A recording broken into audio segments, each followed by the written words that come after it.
All right, welcome back, everybody, to another Not Guilty. It's your boy, Davey D, here, bringing you the freshest Not Guilties across these United States. And you keep coming back for more because we keep delivering here at another Not Guilty, because that's how the public defenders do it in the justice system. Can I get an amen to my fellow co-hosts and guests? Come on. Amen. Amen. Woo, amen. All right. Now, some of you guys out there in another Not Guilty universe may have not recognized some of those voices. Our lovely co-host Lauren couldn't be here today, so just like in any system, it's next man up, right? And we got an awesome co-host today. I've worked with this co-host for many years. I've seen her down in action at downtown LA. She's so awesome. She's been doing it for a while. We have Kim Curran with us from the Los Angeles Public Defenders. Kim, so happy to be here. Thanks for being on the show. Thank you, David. Good to be here. Yeah. And go ahead and introduce yourself. I did a little bit, but tell us about your experience with the Public Defender's Office, how long you've been a PD for, and what's your favorite past assignment and your current assignment. Oh, wow. Well, I have been a public defender with Los Angeles County for coming on 28 years. And I just left my last assignment, which was Central Felony Trials. 25 years straight, I think, is how long I was there. That was mostly my favorite assignment, but it wore on me at the end. So I made a very welcome change about 6 months ago. I'm now a juvenile resource attorney, and I am also the Star Court public defender. So I represent our clients, our juvenile clients, who have been identified as victims of commercial sex trafficking. Okay, and that you said when you say Star Court, is that that's like a special? There's a special Star Court courtroom with a special Star Court judge and special Star Court prosecutor, DA. What's that about? What happens there? Well, STAR stands for Success Through Achievement and Resilience. And those are kind of buzzwords for the rehabilitation process of victims of trafficking, in particular, juvenile victims. And that court has special rehabilitation services to support these victims who are often identified through criminal prosecutions. Because of the trafficking, they get involved in criminal activity, and that's how we identify our clients. And I'm there to represent them in the courtroom and also help usher them through these rehabilitation processes. Okay, great. That's right. I mean, they are being sex trafficked. They end up getting arrested for something, and the system used to treat them like bad people, but really they're victims. And instead of punishing them, we should be helping them. And that's what the system's about. No, we're not trying to have people get criminal convictions and weigh them down with all these criminal stuff. We're trying to help them. So it's a very tough courtroom to be in. And Kim, I'm glad that you're there. Thank you. Oh, thank you. Yeah. All right, guys, but it's not about Kim today. We have a badass Los Angeles public defender as our guest today. I work with her. I see her charging down the hallways. She's always too busy to stop and say hi because she's too busy defending our clients. We have Desiree Garrity with us today. Desiree, how are you doing? I'm doing great. How are you, Davey? I'm good, Davey. Yeah. I was in one of the offices schmoozing it up with one of our other felony lawyers, and Desiree comes in like a whirlwind tornado. She's just like, "Hey, I'm about to go to trial, and I think it's gonna be a good one for the podcast." And I was like, Desiree, you gotta win the case first, okay? Like, you gotta win the case. Let's not jinx anything. But no, she went. And then she tornadoed right out and went to trial. And then 2 days later, she tornadoed back in and said, "I got it." So, so it's exciting though, because I always see Desiree around, and we chit chat here and there. But it's nice to sit down and talk to you, Desiree. Welcome to the show. Thank you so much for having me. Yeah. How long have you been a public defender for? I've been a public defender for a little over 3 years now. Okay. And where are you assigned? I'm in Compton. Compton, okay. That's a fun branch. I am assigned to Compton now, but I did a misdemeanor, juvenile, and some felonies in Compton. So it is never boring in Compton. No, it's not. It's not. Okay, Desiree. So tell us about this awesome case you had. You had a client, and what's your client's name? We don't want to say names, right? I can edit this out, but do you have a special name for your client, or do you want to give your client's name? It's our client too, but we can call her Natalie. Okay. All right, Desiree. So you got this awesome case. You did this awesome trial. Tell the A&G universe what about your client and what she was charged with. Introduce your client and tell us what she was charged with. There you go. When I received Natalie as my client, she was 26 years old. I say that because her 27th birthday fell during our trial. I'll get to that. She's a 26-year-old female from Nicaragua. She's no criminal history whatsoever. She was initially charged with one count of a 273.5A, which is a domestic violence charge. She then later within the period was additionally charged with a 273.6A, which is a violation of a domestic relations court order. Okay. And so those are misdemeanor charges, right? Yes, they were charged as misdemeanors. They can be what's called a wobbler, which they can be charged as felonies, but they were charged as misdemeanors in this case. All right. And so the domestic violence, it's 2735. So there was like a little bit of an injury there, right?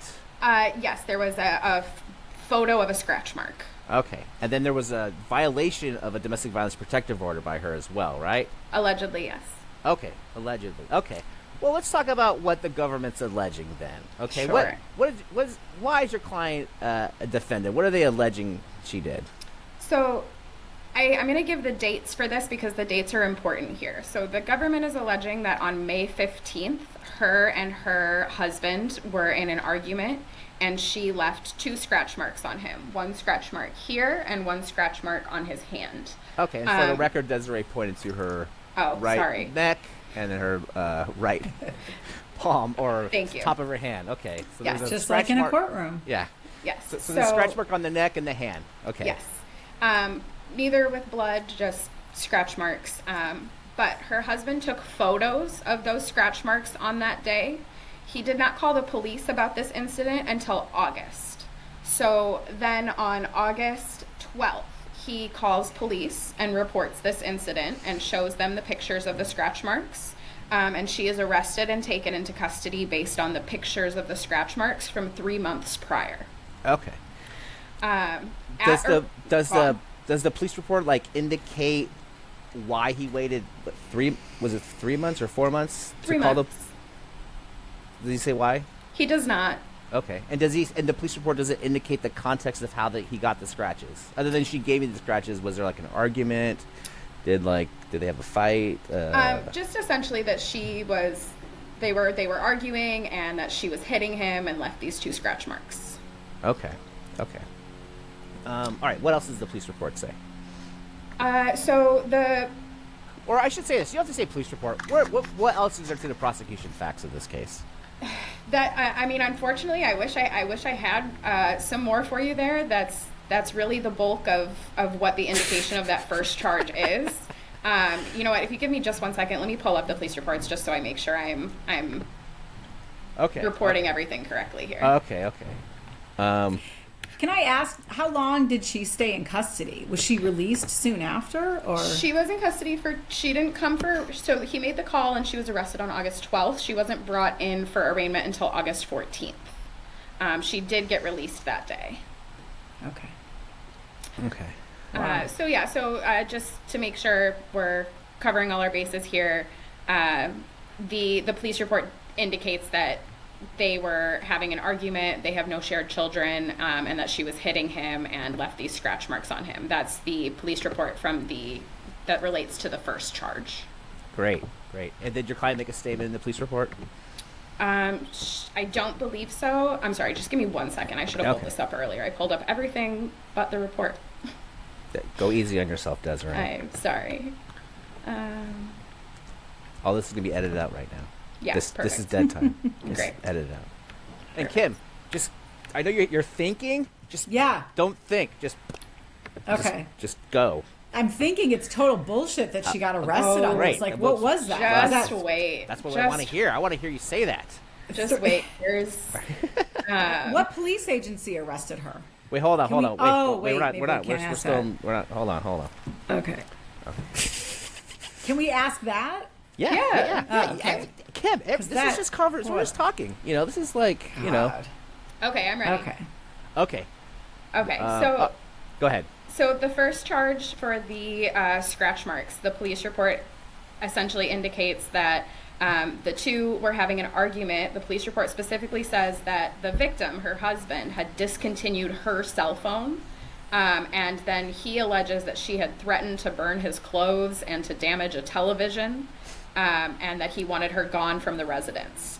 And so they were having a verbal argument, and then he tells the police that she didn't injure him, but that back in May during a verbal argument, she did injure him, and he didn't report it because, and I quote, he thought she would change and also fear of deportation.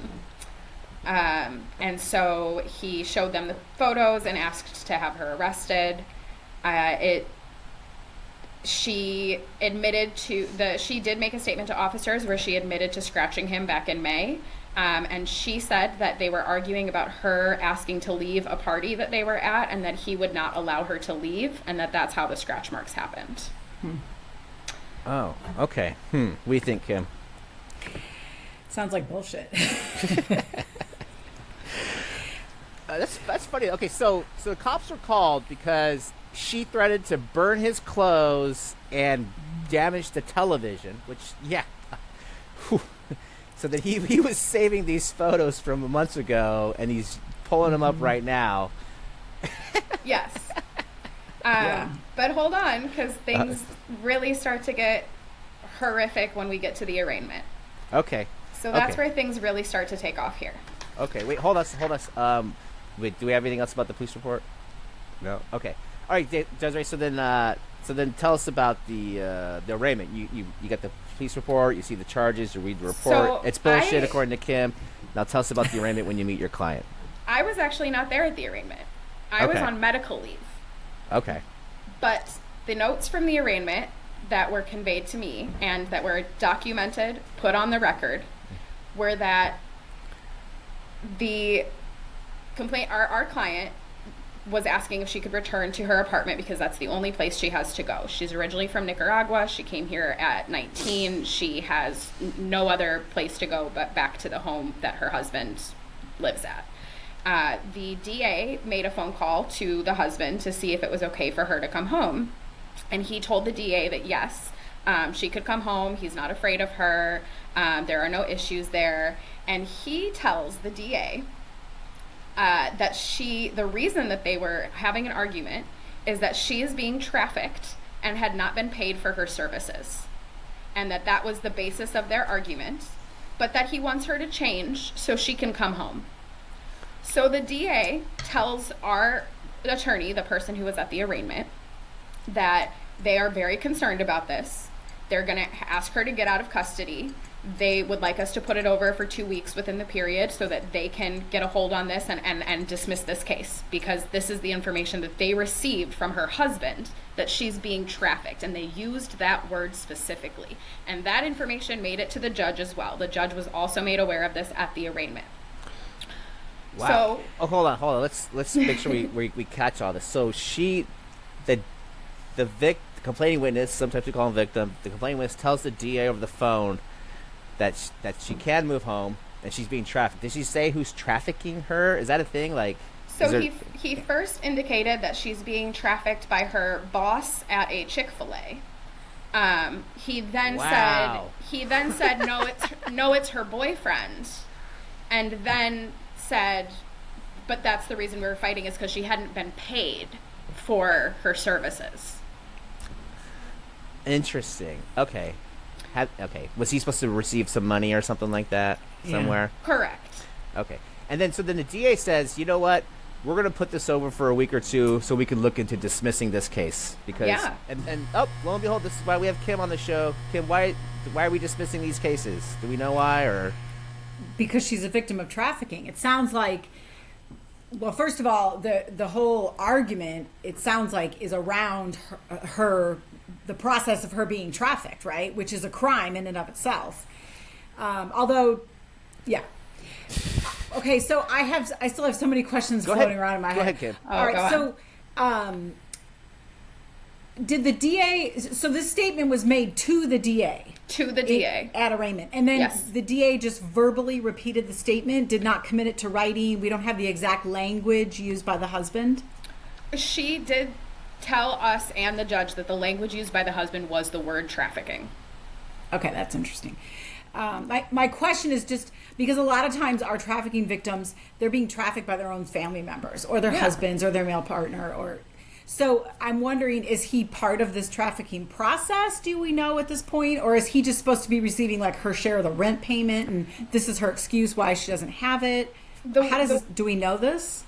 We don't know this at this point. This is the only information he gave to the DA. My understanding, it was a fairly brief phone call, which is concerning in and of its own right, but it wasn't a phone call that happened with our attorney. It was with the district attorney. So got it. We obviously then talked to our client, Natalie, about it, where she informed us that she is being trafficked, but it is by her husband. That's what I would suspect. Yes. And then just to elaborate a little more, David asked me a question about I was thinking about all this stuff. The problem is trafficking often involves criminal behavior. So they're often overlapped, and the victims of trafficking are often forced into criminality as part of the trafficking. There's often overlap with labor trafficking and just a lot of other violence with recruitment and things like that. So that's one of the main reasons why these victims are treated that way, as victims and not as criminals, because the genesis of their behavior is that they're victims of trafficking. That's where it all starts. Okay, go on. So, so Natalie tells us that she is being forced to have sex with men for money against her will, but it's by her husband. So it's not necessarily trafficking in this big sense of, Liam Neeson, what you're seeing in movies, big trafficking ring going on, but it is trafficking in the definition that she is being forced to have sex for money against her will. So we come back 2 weeks later. This is now when I get involved with the case because I get back from leave about the same day that this case is scheduled to come back to court. So between the arraignment and the day that I received the case, the original DA that took that phone call, that made those notes, that relayed all that information to us and to the judge, had been reassigned to her next step in training at a different branch. So we now have a new DA handling the case, and it seems that things have fallen through the cracks. Nobody has picked this case up. Nobody has done further investigation. Nobody has done anything to work on dismissing this case or helping this person. And so we get to this next court date, and instead of any sort of accountability of, we had a new assignment, things fell through the cracks, please give us more time to look into this, there was none of that. Instead, they doubled down and said, no, we're going to go forward on the prosecution. And at that time, again, it was maybe I'd been back from medical leave for only a couple days. So my understanding was that there was a chambers conference where the judge was told that this was going to be my case, and the judge offered a 30-day continuance because they knew I had just gotten back from leave, and it was a little hush-hush around me. And then finally somebody came to me and they actually gave me the file. It took me about 5 minutes to look through the file and say, absolutely not. And I walked into that courtroom and I said, we don't need a continuance. You can bring me a jury this afternoon.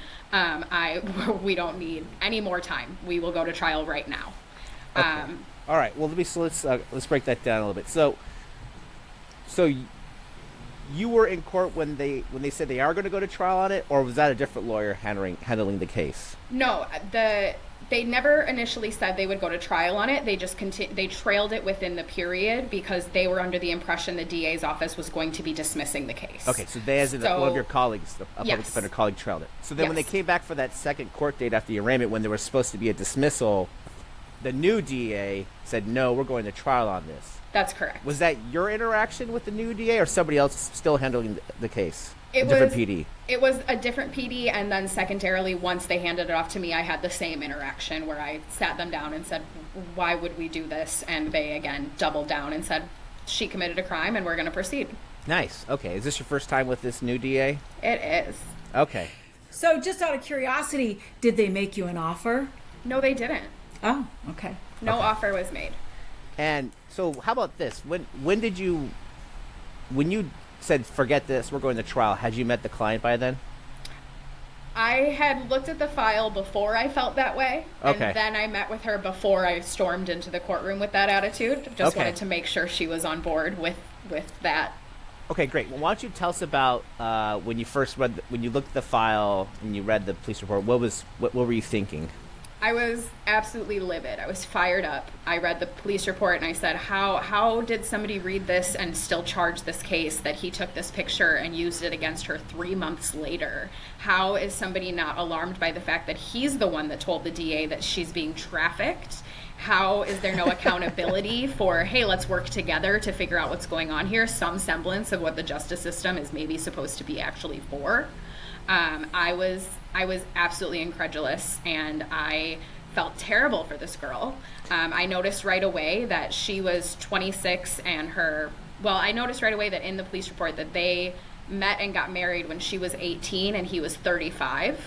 And that they were in Nicaragua when that happened. I don't know how that didn't raise red flags to anybody from the prosecution. I was angry, and I felt like this was a clear betrayal of justice and what the system is supposed to be for. And so they let me know that I could have that the judge had said I could have the continuance if I wanted. I said, no way, take me to meet the client, and I'll let her know that we can go to trial today. Right. What time period were you at on the case at that stage? So at that point, I think we were the 14 of 30. Okay. And just for the non-legalese people out there, the trial's within 30 days. So on the day 14, meaning the trial has to occur on by the 30th day, or the case is either dismissed or goes or resolved, whatever. Okay, so tell us about when you first met the client then.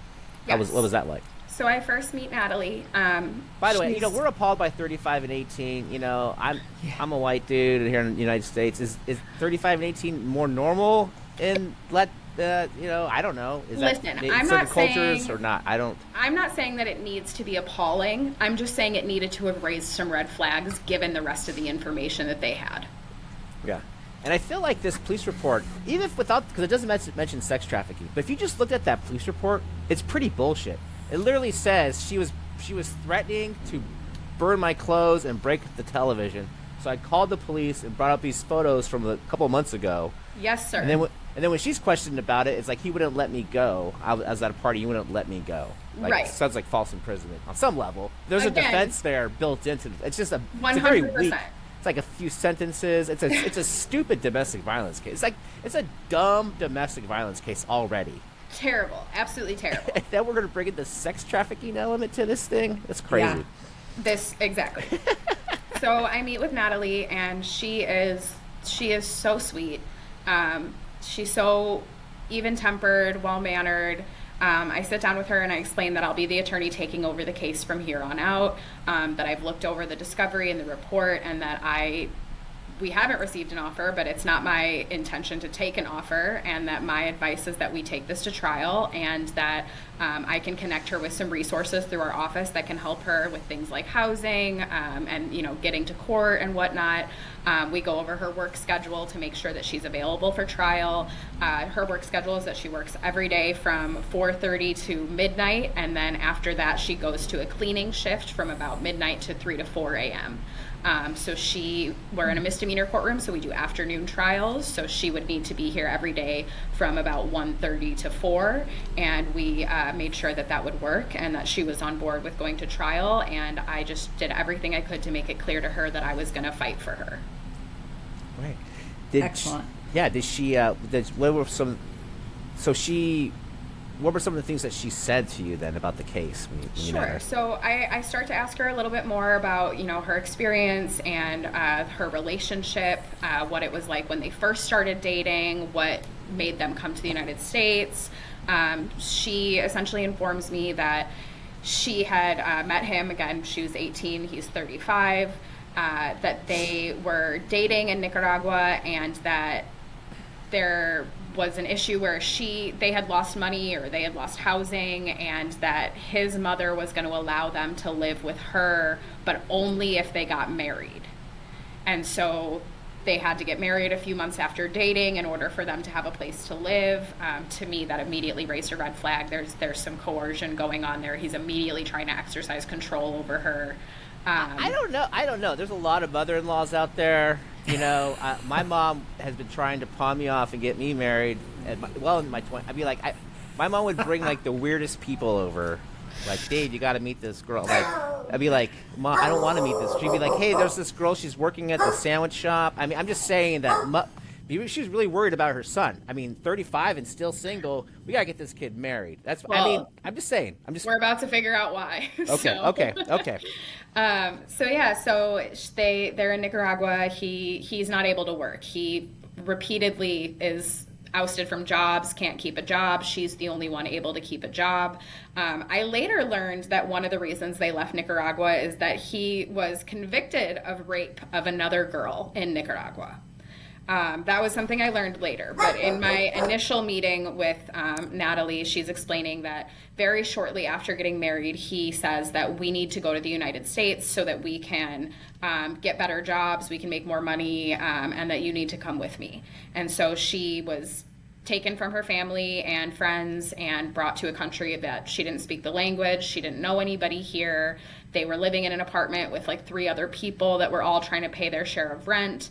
But again, even when he got here, he couldn't keep a job. She was the only one that could keep a job. So she's essentially keeping them afloat. But he is controlling the bills and the phone bills and things like that. And that often as a mechanism of control, he would turn off her phone and she would have to go through him in order to get it turned back on. He speaks English a little bit better than she does. She doesn't speak any English. But essentially she gets around to explaining that when they were short on money, both in Nicaragua and here in the United States, he would then turn it on her and set up these situations where she would be forced to sleep with men for money so that they could make ends meet and finish paying their rent or their bills or whatever it was. So that was sort of the information that I got, when I first met Natalie, and that was more than enough for me to go off of. But of course, I got to learn a lot and get real intimate with this relationship as the weeks went on. Wow, that's on your first time meeting her, that's such a powerful statement by her. And I can't stress enough that one of the things that broke my heart was she was consistently so calm and even tempered, where you would think that somebody could maybe be sobbing as they're telling you these things. She didn't. It's not that she'd appeared indifferent or like she wasn't bothered. It was like she was so desensitized to it. Like she was so used to this just being what her life is now, that the only real time that I saw her cry was after she had an evaluation with the expert, which we'll get to in a minute, and then when the case was eventually dismissed. And it shocked me every single time because so many days I was holding back tears and I didn't know how she was keeping it together. Right. But my God, I think she's the strongest client I've ever had. She's just like, everything's just so matter of fact for her. Just Kim, did you have any comments or anything you want to say about that? I have a lot of questions here. Okay. So the trafficking started in the United States at about what age? It started in Nicaragua when she was 18. So he had a couple times even there when they had trouble making ends meet. He had started doing that with her there. And I think that she had indicated that it started with selling naked pictures of her, and then would escalate to actual sexual acts with men. Yeah. And Kim, real quick, Kim, you have your dog's there. It's okay. All right. Okay. It's all just... Sorry. Guys, Kim has her dog. It's all good. We're all dog lovers here. It's a dog of justice. What's your dog's name? This is Milo. Milo. Okay, Milo, welcome to the pod. Yeah. Hi, Milo. He's like everyone else in the family. He doesn't listen to me. Yeah. Milo was just hearing about Natalie's story, just getting enraged over there. Yeah. Injustice all over the place. Okay. So, Kim, it's okay. The dog is part of the podcast. It's okay. It's all right. Okay? Desiree likes dogs, too, so it's going to be okay. Good. Dog people. Okay. Go ahead, Kim. Do you have any other questions? Okay, so started in Nicaragua. And you said she met her husband when she was 18. Yes. Okay. And because this is just, classic trafficking behavior. I don't know how much you knew about where she lived and who controlled the money, but I'm guessing she had very little control over any of that, especially if they're living at her mother-in-law's house. Yes. She's getting more isolated from her family and her people. She was immediately isolated from her family. She talked about how her friends and her parents, tried to express to her that she thought this guy was bad news and that eventually he just wouldn't allow her to go over there, wouldn't allow her to have contact with them. Yes, very much textbook trafficking. Okay. Yeah, makes sense. Mm-hmm. So so Desiree, like, I know you said you're enraged and you went into court saying, we don't need a continuous judge, just go to trial now. Did you feel like, was there like anything you wanted to do to prepare for trial? Yes, which I wanted to do this both in, I guess, an additional effort to get the case dismissed. Not that I felt like I should have even been in that position, but both in an effort to get the case dismissed and in an effort to prepare myself for trial a little better. I wanted to appoint an expert in what most people would refer to as battered women syndrome. We now refer to as intimate partner violence, or it's more gender neutral at this point, battered spouse syndrome. So I wanted an expert to be able to testify as to that. And so I didn't need a continuance. I was determined that I would find somebody. So that same day that I announced ready for trial, I went to my office and I spent a good hour calling a good 20 different experts until I found somebody willing to clear their schedule the following day in order to meet with my client, and I made that happen. Woo, Desiree, you are quite the poker player, I would say. Jeez. I admire this energy, and I want to know, did you tell your expert a little bit about Natalie in order to get... Yeah. Of course. Well done. That is incredible advocacy, and I admire you so much, and I wish I had that energy. I have to say, I might have gone for a short continuance myself. Natalie was out of custody too, right? Done. She was out of custody. That's why. Right. She was. There's no need to... All the need. Are you kidding me? Are you that kidding is me? hard-charging defense. I wasn't about to let her have to go another day without knowing that somebody was going to fight against the control that he was clearly exercising over him and had been trying to use the judicial system to manipulate her. And I wasn't going to let that stand for another day as far as what I could do about it. Yeah. And again, I was fresh off medical leave. I was well rested. I was much more energetic. That helps. I have another question, Desiree. So, how did Natalie respond to you when you started explaining to her what you were proposing to do, how you were going to defend her? What was her response? I think when we first spoke, of course, she was a little hesitant. I can only imagine how hard it is to divulge this type of information to somebody that you're just meeting for the first time, somebody that doesn't look like you, somebody that doesn't speak your language. We're doing all of this through an interpreter that always takes a personal element out of it and makes those relationships a little bit harder. But I did everything I could. Sometimes as defense attorneys, we find it really important to sort of hide our emotions and be a little bit more matter of fact and be a little bit more, just about the law. And, it's not our case to be emotional about, it's theirs. I took a little bit of a different approach here, and I wanted her to see how emotional I was about this. I wanted her to see how I reacted to these police reports and the allegations that were being made, and that she's not being protected here. And I think she received that well. She seemed to establish a trusting relationship with me pretty early on, and she trusted me to take this into my hands and fight for her. Wow. Excellent. Great. And wait, a follow-up on that. So during the time that the case was pending, it sounds like the very short time, where was Natalie living? What kind of resources did she have? Was she back with a husband? Well, so she was staying, and here's where now I can also explain where the second charge comes in, because remember, we've got a second charge here too. Yeah.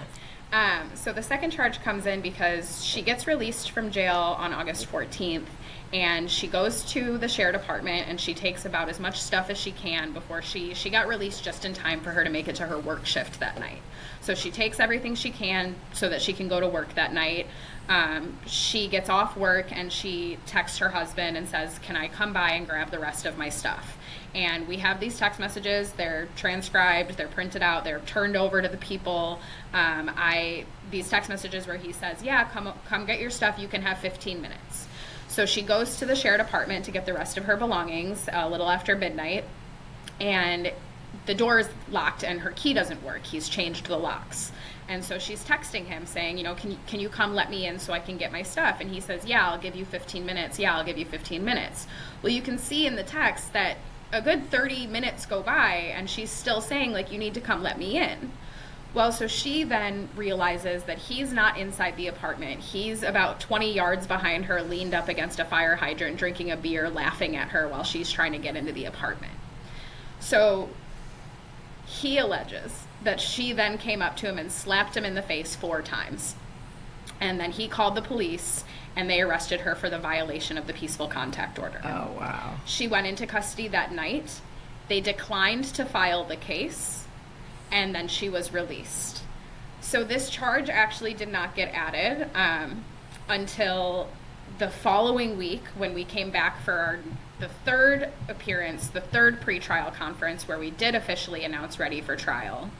And I had turned over the expert report, and we can backpedal a little bit to that in a second. Yeah. We had turned over the expert report, which, like I said, I'll get to, but detailed the horrific abuse that my client had been facing all these years. They had it in their hands, and they tell the judge that there was actually a violation of the peaceful contact order that they had originally declined to file. They are now going to be adding it to the complaint, and they would like her remanded. Oh, no, of course they did. Of course. Which we were able to keep her out of custody. We didn't get her remanded, but was a very intense thing. And at this point, this was actually the remand request was made by not the new DA to that courtroom, but by a felony DA that had come in to kind of oversee the case. So this was the other DA that I had mentioned before, Kim. Wow. Yes. Wow. So, okay. Go And ahead, just Kim. to be clear, the felony sort of supervising DA who came in and asked for the remand, this DA was aware of all the evidence that Natalie was a victim of trafficking. I'm not so right? sure she would say that now, but I know that she had the 730 report, the expert report, in her hand while she asked for a remand. Okay.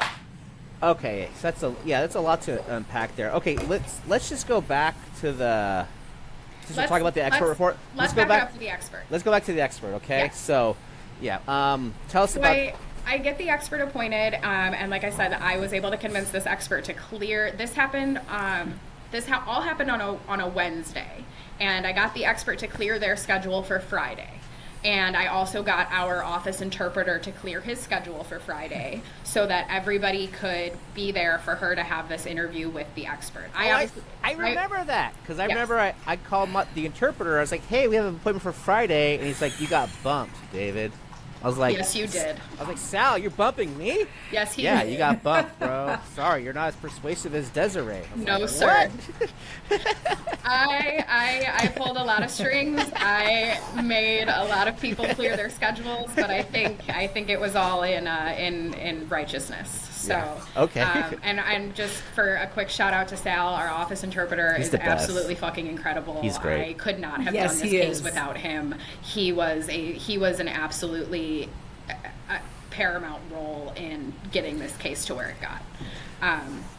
So that Friday, she has her interview session with the expert and our interpreter. And what the expert's there to opine that Natalie's conduct is based off the fact that she's being trafficked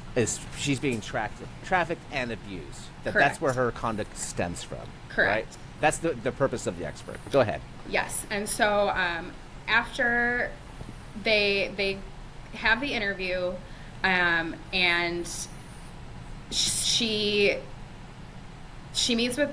Natalie meets with the interpreter and the expert, and I'm not there because I want to give her as much of a semblance of, I mean, privacy as I can. I mean, at this point, there are so many people involved in the most horrific moments of her life, but trying to give her as much privacy as I can. I'm not in the interview, so I go in afterwards where she's kind of wiping up tears a little bit, and I give her a hug. I let her know, go home, do what you need to do, and we'll talk about this, on Monday. And she's, let us know at this point she has a friend that she's staying with, that she's not having to go back to the apartment. So she has what she feels like is a safe place to stay. Personally, I'm terrified that he's going to kill her. I'm terrified that no matter what she thinks is a safe place, I don't know if that's the truth. Thank God that wasn't the case. But she appeared more confident in her safety than I did. And so I spoke to her briefly after the interview, and then she left, and I shut the door, and I turned around to our interpreter, whose eyes just welled with tears. And our office interpreter has been with our office for over a decade. He has seen some shit, to say the least. And so watching him break down over what he had just heard over the prior 2 hours of this interview was telling. And I similarly got a call very shortly after from the expert letting me know that she's going to get the report to me as soon as she can, but this is one of the most horrific interviews that she's had. She was crying when she called me, and it was very emotional. Oh, okay. Can you share some of the contents of the report then about some of Natalie's story then? Absolutely. So, like I said, the interview took place on a Friday. Tuesday night at about 9 o'clock at night is when I received the report from the expert. I'll go into some of the details of the report, but I also just want to note that this was the first and only report I've ever received that literally ends with the expert saying, "Please dismiss this case." I have never had an expert just outright be like, why is this happening? But this expert was incredulous over the case. And I should add that for those of you who don't know, that when we do give an expert an appointment for a case like this, they don't only get my client's side of the story, they get the full police reports. So that she's taken all of the things into account here, she's taken their story into account. My expert is incredulous that this is going on the way that it is. And is this an experienced expert? Can you tell us something about that? Yes. So the doctor that I had, I had her CV pulled up. And how did you identify which expert you wanted to use? By calling every single one that I could until somebody agreed to clear their day for me. Yeah, which is the expert you want, right? Yeah, the expert you want. Well, especially in this kind of a situation. I mean, Yeah.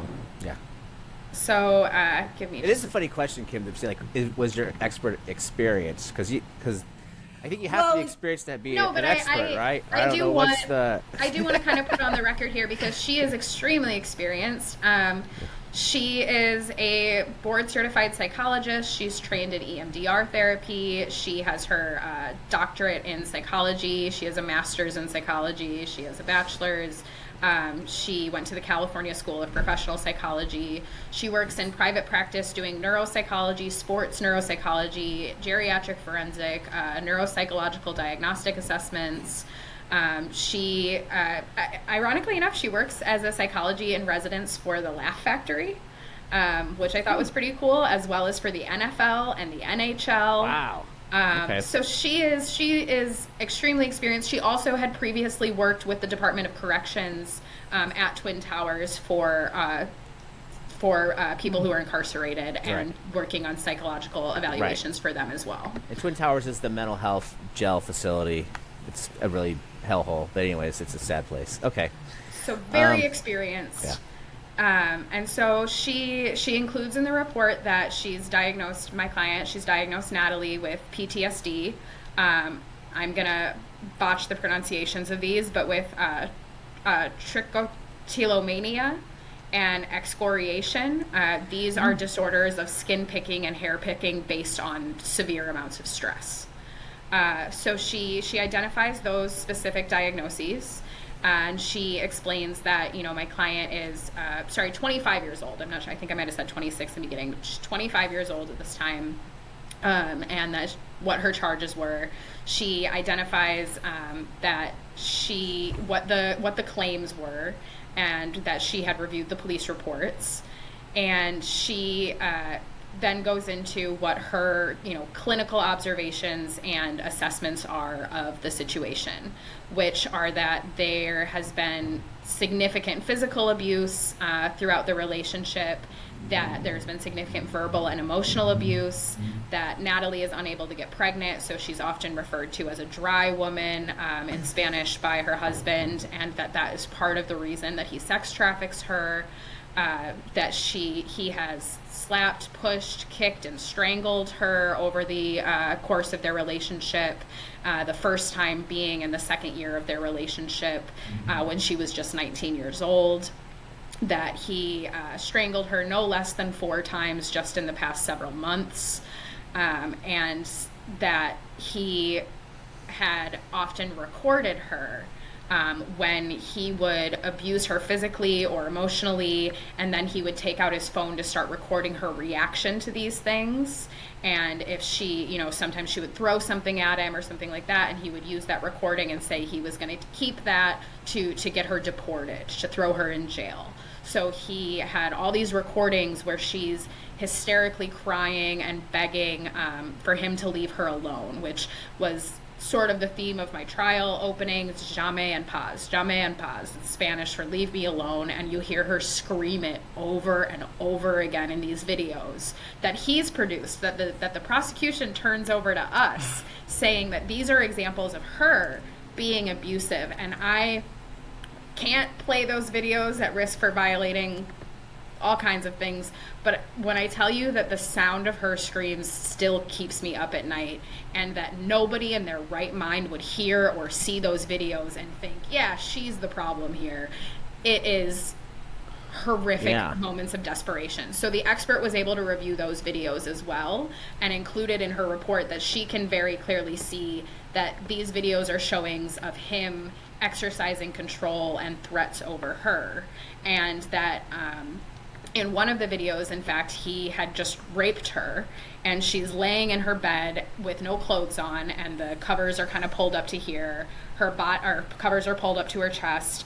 Her arms are crossed. Her body language, you can see in the video, is just terrible. She's clearly just been through something traumatic. She's trying not to look at him, not to look at the camera. She's crying and begging, leave me alone, leave me alone, leave me alone. And at one point, after a couple minutes of him yelling at her in this video, she turns and she grabs something off the nightstand and throws it at him. And again, the people turned this video over as evidence of her abusing him. That's heavy.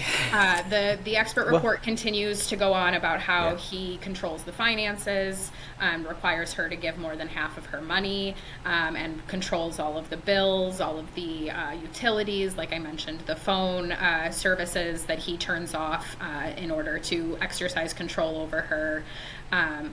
And that she has symptoms such as distressing dreams, nightmares, flashbacks. She has depression, she feels shameful, she feels judged, she is hypervigilant, she has difficulty sleeping, she has hair pulling, skin picking, and hand wringing.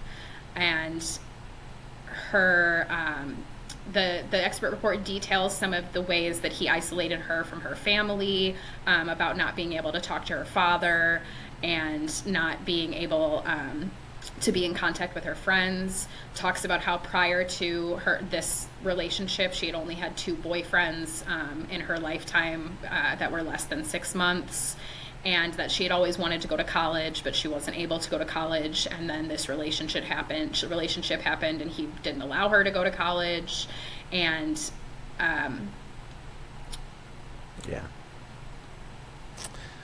okay, that's a lot right there.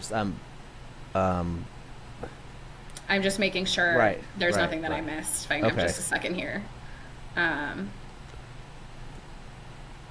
The expert reports that she had been living in an environment of fear and dependence so that her husband could maintain power and dominance over her, perpetuating a cycle of violence, and that significantly, and the reason that essentially this made it to the courts is because about a year ago, in I believe September of 2023, she had met a man at work who she started to grow fond of, and that she wanted to leave her husband for this man, that she felt like she could have a better, healthier relationship with, and that for months she tried to leave and begged to leave, and that's when the video recording started. That's when he started trying to use things to threaten her with deportation and with jail, so that she couldn't leave him. These are all classic signs of a victim and her trafficker, and there's a lot of overlap. You said you were looking at this from a battered woman syndrome approach. Well, I use the old-fashioned term. Yeah. But they're very, very similar. The difference with trafficking victims is there's a lot more shame about the behavior, and that makes them even more vulnerable to their traffickers because the traffickers can use that shame against them. But this guy sounds even more just sophisticated and just, devious in how he uses her reactions of trauma against her for potential Absolutely. criminal charges and immigration consequences. Absolutely. This is outrageous. Which was also shown in the prosecution then sort of went back on the second charge regarding the violation of the peaceful contact order, based on his alleging that she had slapped him. They then said that they weren't sure whether that was going to be the basis for the charge, or he had told their investigating officer that when she was arrested that she had called him and said, "You need to lie and tell them that I didn't hit you." And so they were debating on whether or not that was going to be the basis for the charge, as dissuading somebody from trying to report things. But later, when we did get the transcripts, so the same day that I appointed the expert and went through all of that, I also immediately appointed a transcriptionist to transcribe all of the text messages between the two and all of the jail phone calls. And so the jail calls were transcribed. She never asks him to lie for her. She says, "Tell them I didn't hit you because I didn't hit you." And he then calls the investigating officer and says, she says it. She admits it on the phone. She admits that she hits me. But that's not what happened. Also in these transcripts of the jail calls, he's telling her, "You need to get down on your knees and pray to God for forgiveness. God's the only one that can forgive you now. You're going to be in there for 3 years because of what you did." Just, again, textbook instances of the exercise of control and the manipulation of the system. And it sounds like the way our system is supposed to function absolutely immediately broke down, because the DA's office sounds like, I don't know, they were just handing this off, not showing up, and they allowed themselves to be used immediately, essentially as an agent of this criminal trafficker. They were carrying out his role. They did, and once they did, it was like they committed to it. There was, I think the most shocking part of this case from my perspective was when they turned over all these videos where she's crying and begging for him to leave her alone, and they turned those over as somehow those were going to be evidence against my client. That was the point in which, for me, I immediately knew, you're not looking at this objectively anymore. You've committed to the mistake that you've made, and instead of being accountable and trying to help somebody or get justice out of this, you would rather double down, triple down on it. And again, for me, that's fine. So skipping ahead a little bit, them trying to admit those videos into evidence was sort of a comical issue, because the judge took issue with it since they had turned the videos over a little bit later. But I was, no, bring in the videos. I want the videos. I want the videos. I have them transcribed. I want them to see the videos. So I did let the judge and the prosecutor fight over that for a little bit before I interjected that I do want those to come in. All right. Let me rein it in a little bit. So Desiree, let me ask you. So then you get this report from the... Yes. You know what? Thank you. So okay. I get the report at Tuesday night, 9 o'clock. I send the report to the prosecutor and CC the felony attorney that's sort of somehow involved with this case. Why is there a felony attorney involved? That's a great question. I still have no idea.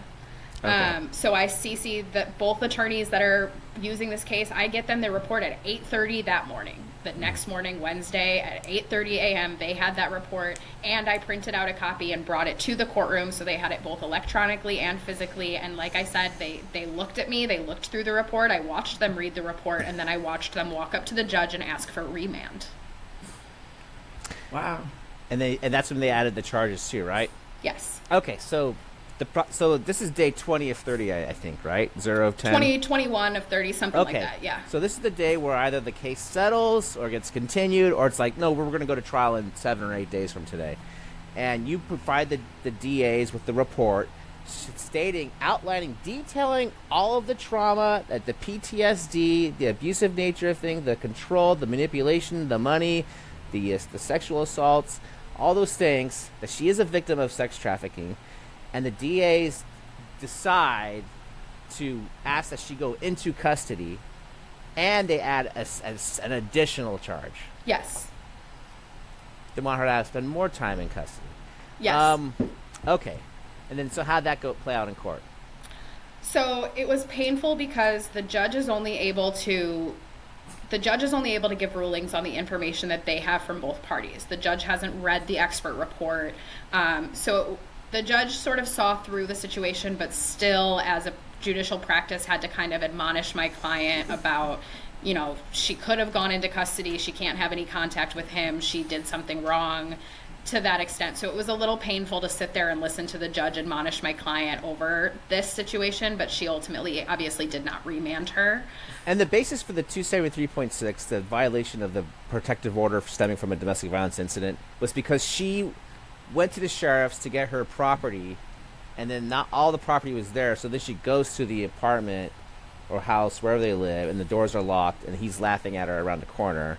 And that's what led to a slapping incident. Well, he says there was a slapping incident. We don't know if that's true or not. But so right? they initially say that was the basis for it, but then they go back on that and say, well, also maybe the basis is that she told him to lie for her in the jail phone calls. So they never make it clear what the basis for the second charge is. They're just adding a charge, but they're not even giving you there's no report to back it up. They eventually turned over a report regarding him alleging the slaps, but when we got to trial, they refused to identify which they were going to go with. Okay. That was fine with me. That's fine. And you said that the calls showed the conversation between Natalie and the trafficker. The calls showed that she was telling him, you have to say that the truth, that I never slapped you, basically. Correct. But he tried to say that was her saying, I'm admitting that I did slap you. Mm-hmm. Okay. And when in the case did you get the videos of the bad videos for the prosecutor of him abusing her, but she's saying stop it or throwing stuff at him, or clearly laying on the bed after being raped? You know, right? I got those the day that I was assigned the case. So because I was able to provide them to the expert after, or maybe the day after. So I got the case on a Wednesday. I appointed the doctor the next day. The doctor had the interview with her on a Friday. I think I got those videos to the expert Friday night or Saturday. Yeah. So I think I got them sometime between Wednesday and Friday. Yeah. And like this case is like really sad, but this is also this is not like atypical behavior of the DA's office. There's no such thing as meaningful negotiations about a case until you get to trial, because they can't even look at cases. This is all DAs across the board cannot negotiate on good faith basis of reality of what the case is. Everything they see is through this sort of hyper vigilant sort of everything that the defense attorney is trying to present is like voodoo or something, and everything. They just buy into so many storylines, or I don't know what it is, or they're not allowed to show that they have a heart at the DA's office, so they won't get promoted. It's almost like, the supervisor's like, go prosecute this case, double down, add charges. You have no heart. That's how you get promoted. It was insane. And I will say that my personal practice is I tend to have a trusting relationship with my DAs. I'm able to often be a source of trust for a lot of my DAs. And what was interesting about this case was that I had not worked with this DA before, and I don't know perhaps what was said about me or what it was, but I felt so much animosity from this DA that I had never worked with before, that at one point I did sit down with her and say, listen, I can feel what's being directed at me here, and I am asking you from the bottom of my heart to take this case home with you and look at it neutrally. I'm asking you so badly to remove me and whatever it is you have against me from this case, and to take it home and just look at it, just look at it like a person.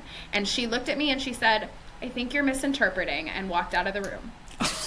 So I made every effort here. I don't know to this day what it is or what it was about that specific DA that has this seeming vendetta against me, but it showed. Wow. Okay. Any other juicy nuggets of evidence that we need to talk about in the case? There's some video. You got a DV report or an expert report. Is any other pieces of evidence that we may have not talked about? Just, again, we got the transcripts from the jail calls that didn't say what he said they were going to say. This didn't come into evidence, but one thing, I had all of her jail calls transcribed. I wanted all of them. And there was a couple jail calls between her and the boyfriend that she's been trying to leave the husband for. And it was so heartbreaking because you can just see the difference between somebody that actually cares about you and the man that's trying to control and manipulate you. Because the boyfriend is, I'm here for you. You're not alone. You can, we're doing everything we can to get bail if you don't get released at your arraignment. Like, we're, just hang in there. It's going to be okay. I'm here for you. Meanwhile, I'm looking at the transcripts with the husband of get on your knees in there and repent to Jesus. He's the only one that'll forgive you. You're going to spend the next 3 years in there. And here he is telling the DAs, he's just worried that she's behaving this way because the boyfriend is the one that's trafficking her, and that he would like her to get help because he's the one that's doing it and he should be arrested. And he tells her in the jail calls, and this is something that she had also relayed to me, that he said that he would drop the charges, which we all know here is not a thing that actually exists, but for those of you listening, dropping the charges is not real. If you call the police and the people decide to file a case against you, it doesn't matter if you say, hang on, I don't want this to go to trial, I don't want this person to have a conviction. It doesn't matter. They will go forward on that regardless. But he, at some point, says, that he'll drop the charges against her if she calls and tells the DA that her boyfriend is the one trafficking her and gets him deported. Okay. What about the pictures? The boyfriend, he took pictures, right, of the scratch on the neck or the hand. Were they actual scratches, by the way? They were scratches. I think to anybody that practices in our field, that practices in law enforcement, criminal, whatever it is, and I honestly, to anybody that's an avid watcher of SVU or anything on television, you would look at these photos and immediately see these as defensive wounds. These are wounds that he incurred from being physical with her and her trying to defend herself. A tiny scratch mark on the back of somebody's hand is indicative of her trying to get his hands off of her from hitting her, from beating her. And that's what these scratch marks were. And it was, in fact, the case that they were at a party where he was trying to make her have sex with another man, and she wanted to leave that party, and he was grabbing her and forcing her to come back in the room, and she left those scratch marks on her as trying to defend herself. And I honestly think that even without the other context here, if you look at the pictures, they paint that picture. But that's my 2 cents. Okay, good. I'm glad you answered like that, because I was concerned about asking a question that humanized him a little bit about the scratch marks. No, okay. None of that. Thank you. Thank you. I have to ask the tough questions. Okay? Absolutely. So all of them. Okay, so then, are we ready for trial then? Is there anything else we want to talk about before we get to trial? Kim, any questions you have? Anything we might have missed?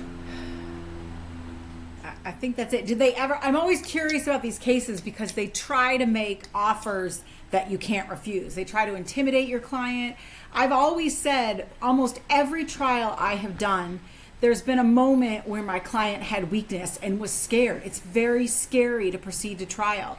And I had to kind of encourage them and remind them that, why we're going to trial and why it's a good choice and how I'm going to defend them.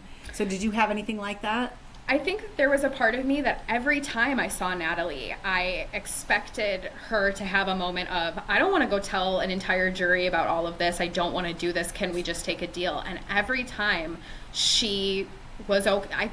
It was as if she had just been through so much already that there was nothing that sitting in that courtroom and listening to all this stuff could possibly traumatize her further, which is the case. It is very traumatizing to sit through all of that, but it was as if there was nothing else that could happen to her that would make things any worse. Like she was fine with going to trial, and they didn't make an offer. When we started 402s, when we started our motions in limine, the judge sort of got a posture of the case because procedurally this case was originally in a courtroom that was already. Let's ask that question. Let me ask Desiree. Sometimes Desiree, you kind of just say you talk a lot and then you segue into something else, and I think there needs to be like a little bit. Throw it back over here. Let me ask the question, and I'll throw it right back at you. But I like to structure things a certain way. So, yes. Okay. So there wasn't much pretrial negotiations on the case then. No. Okay. So then we're time for trial then. We're time for trial. Okay. Can I interject? Yeah. Can I ask one more question? Sure. 'Cause here's something else that I experience and I absolutely hate. Did they try to intimidate your client, scare your client in court on the record, talking about the potential consequences, the maximum? Absolutely. Immigration. And how did Natalie react to that? I'm just plugging in my computer 1 second. Okay. Because that drives me crazy. And I always prepare my clients for that. Yep. We don't make decisions on fear. That's what I tell them. Wow, there's a lot in this case. Oh, yeah. So, yes, on the record, both when they initially asked for remand and during 402s, they put the max on the record. They definitely did it in an effort to scare her. Again, the ask for remand was certainly in an effort to scare her. But the court we were in was initially engaged in trial, so we were sent to another court where that judge then, when he got the posture of the case, said, has there been an offer made on this? And we said, no, there hasn't. And he said, I would like for the DA's office to do some soul searching and find an offer. And the judge even said, potentially an informal diversion offer. And so they came back about an hour later and they gave us a standard domestic violence offer, which is for 3 years of summary probation, 52 domestic violence classes in person, a $500 domestic violence fund, fine to be paid by my client, and 40 hours of community service. And this offer was made well past the time that they had reviewed that report. Yes, ma'am. And how did the judge that you got sent to, I mean, was not the judge that was there on day one when it was divulged about the sex trafficking, how did the judge get a posture of the case? You said, was it through 402s or something like that? It was both through the prior judge's notes as well as through the trial briefs and the 402s. Okay. Well, let's talk about the 402s then. What were the 402s and the motions to eliminate, the motions to exclude evidence or limit evidence? What was that? So this is not that this hasn't already been interesting, but this is where things start to get even more interesting. So the 402s are just fascinating.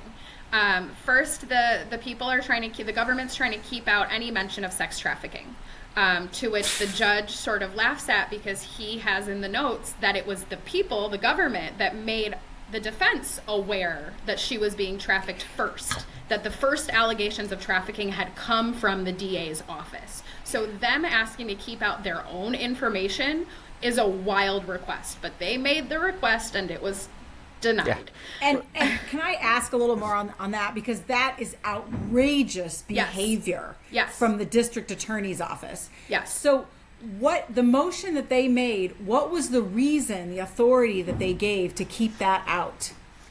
Because they can't just exclude evidence. Yeah, because I always love to know, what's the theory here?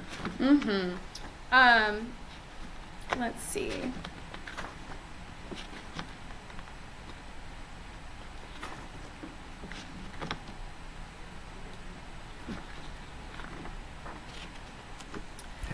The people seek to... when do they need authority to ask the judge to do well, something? They don't. I'm kind of expecting you to say there wasn't anything. Judge, it could hurt our case. You got to keep it out. I mean, when do they... Right. They cited California Evidence Code 352, and they said that it is more prejudicial than probative, and that it's not relevant. There you go. There you go. Absolutely. The thing that the first DA put on the record because it was so relevant, right? Right. Immediately. I have to divulge this right away. Yeah. Yep. So they sought to exclude that was denied. They sought to exclude our expert report. That was also denied. They sought to also exclude a portion of their own investigator's report. Because their own investigator had made a report sort of on their side for most of it, talking about, what he alleges happens and what he says about her.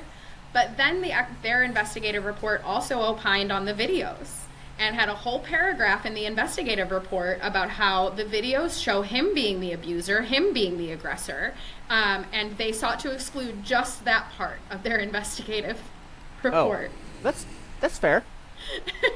the DA's investigator's opinion as to what the videos show. Yeah. Right. So they want to speak bring for themselves. That's fine. Right. They want to bring in all of the other investigators' opinion except for that one. No. Nothing. All the investigators' opinions should just be excluded. Period. Correct. But they're saying that they want to bring in their investigators' opinions on everything except that part. Just the part that helped them. Just but the part nothing that else. helps them. Yeah. Of course. Yeah. So. So, yeah. What did the judge do then? Well, so the judge they went back and forth, and again, here's where things start to get real fun. The judge says, okay, I'm going to allow all of this to come in because obviously, and Is that how the judge rolled? Because Obviously. kind of. But the judge says, I'm asking that the statement about her being trafficked that they divulged at the arraignment, I'm asking for that information to come in. And he initially, the DA's office is opposing that, we don't know what was said, it was a different DA. And so the judge says, okay, well then, if you're not going to stipulate to that information coming in, then I'd like you to make the DA that did get that information available for testimony. Right. And the DA says, well, we're not going to do that. And he says, well, then I'm not going to allow you to bring in the videos or any of the other prior evidence of the domestic violence. And again, this was before I had made it clear that I want the videos in.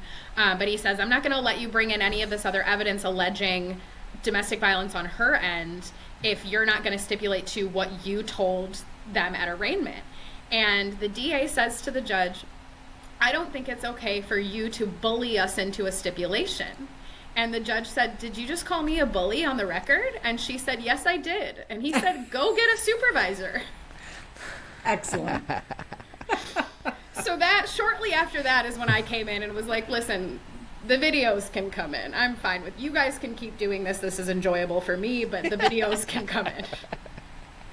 So you're just kicking back with your client, There's an interpreter there too, I imagine. So. Oh yeah. At this point, there's a room of interpreters that have been ordered for this case that are cycling out every 20 minutes, and at this point the whole interpreter's office is invested in this case. Aw. Yeah. So then, what happens next then? So then they get most of their motions denied, and excluding any of these things. The judge did the supervisor come? Oh yeah, the supervisor. The supervisor comes down and just sort of rephrases everything and says, well, she feels not bullied, but like she's pressured. And the judge goes into a whole spiel on taking issue with being called a bully on the record and that being inappropriate, and feeling like that was a misuse of those words, and that he didn't appreciate that attitude from the DA. A little back and forth from him and the supervisor, and then we moved on. Did the judge ask for the informal diversion then? No. They had already said, we're not going to do any kind of diversion. Here's the offer on the table, and that was kind of it. The judge, of course, indicated that if I wanted to file a mental health diversion based on the report, that he would entertain that. At that point, I don't want my client doing anything for this. I don't want this on. I want her name cleared entirely, and I got her on board with that as well. We're rejecting any offer that comes in. To be completely honest, they could have offered an informal diversion, and I would have told them what they could do with that offer. Great. Wow. Okay, so you're going to trial because I'm going to trial regardless. And technically, okay, so your defense is self-defense? Like, what's is it self-defense? Is that what battered women's or intimate spouse battered syndrome is? Is that what it is? My defense is a combination of self-defense and this is bullshit. Yeah. In general. Okay. Yes. No. It's self-defense, and your attitude is this is bullshit. That's the combination with your attitude. This is fucking bullshit. And were you planning on calling the expert to testify? Yes. And so they had sought to right. exclude the expert testimony, and the judge made it clear that That's the stupid. expert could only testify if my client testified. But we had gone into the trial knowing that she was going to need to testify, so that was not an issue for us. We were prepared with that. Right. So the judge said if she testifies, then the expert is allowed to testify as well. By the way, these experts are used by the prosecution all the time.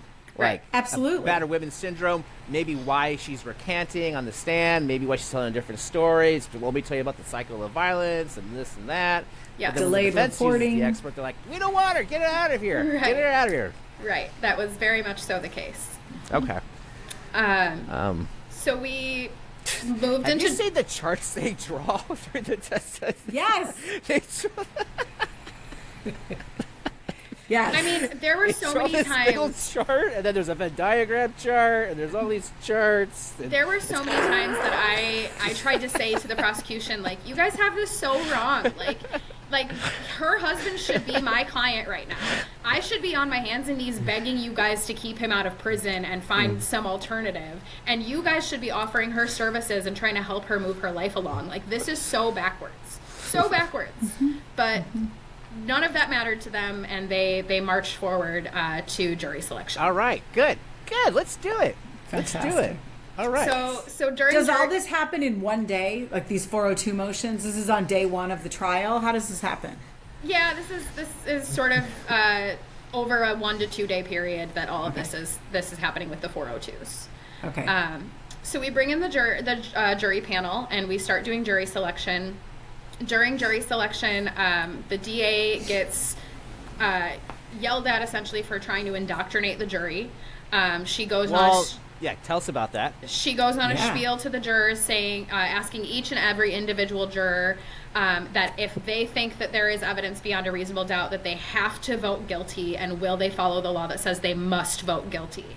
And so the judge stops her, cuts her off, releases the jury, and sort of scolds her for a couple minutes, brings up the jury instruction and says it does not say that you must vote guilty. It says that you may find the defendant guilty if they think that the charge is proven beyond a reasonable doubt, and that the judge believes that she's trying to indoctrinate the jury, and that he kind of puts her on notice that he's aware of this. I should also note that this prosecutor has been practicing for over 10 years at this point. So this is not despite being new to the DA's office, this was not a new prosecutor. She has been prosecuting for 10 years. So I have had 3 years experience. She knows what indoctrinating the jury is. She knew what she was doing. Wait, we all indoctrinate the jury though, right? They just brought, they didn't keep her in the shadows. They just brought her out of the dungeon. Here, go ahead. Yeah, we need a prosecutor for this case. Can you imagine if we got up and misstated the reasonable doubt instruction? That's the instruction that every trial attorney, no matter DA or public defender, we know that instruction backwards and forwards. It's the one we talk about the most. So she knew exactly what she was doing. Absolutely. So did the judge, though, correct the DA in front of the jurors and point out the may? He did. Oh, because that almost makes it worse now for the DA. Oh, The judge is sort of saying, hey, you don't have to. I'm just letting you know the law says you don't have to, guys. Indeed. Coming from the judge. I know from the judge. Hey, guys, I'm going to present the law. I am the judge. I will tell you what the law is, and you may.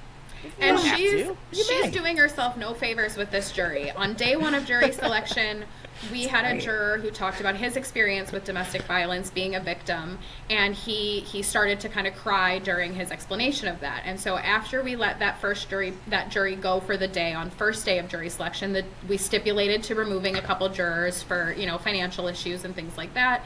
And the judge brought up that juror and said, would you guys like to stipulate to letting him go? He seemed very emotional about his experience.